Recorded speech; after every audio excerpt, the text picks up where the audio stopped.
Hi అండి, నేను Vijay. Hair transplantation జరిగిన తర్వాత అయితే ఈ రోజుకు డే 184 అండి. సో ఇక్కడైతే నాకు హెయిర్ అనేది ఇంప్లాంట్ చేశారు.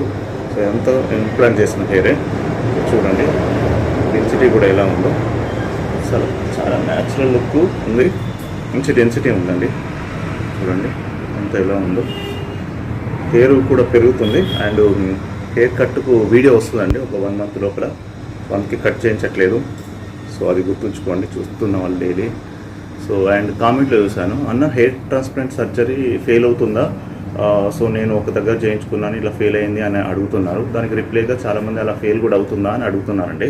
సో డెఫినెట్గా అండి, చాలా వరకు హెయిర్ ట్రాన్స్ప్లాంటేషన్ ఫెయిల్ కూడా అవుతాయి.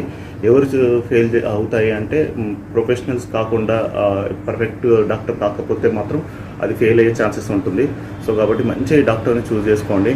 గూగుల్లో కానీ మీరు వాళ్ళ రివ్యూస్ కానీ చూసుకొని పర్ఫెక్ట్ డాక్టర్ని అయితే మీరు చూస్ చేసుకోండి. ఎందుకంటే ఒకసారి ఫెయిల్ అయిందంటే ఇక మీరు మళ్ళీ లైఫ్లో మళ్ళీ చేయించుకోలేము, మళ్ళీ ఆ భయం అనేది ఎప్పటికీ ఉంటుందండి. సో ఇప్పటివరకు అయితే ఇంతే అండి. Thank you all and thank you January sir.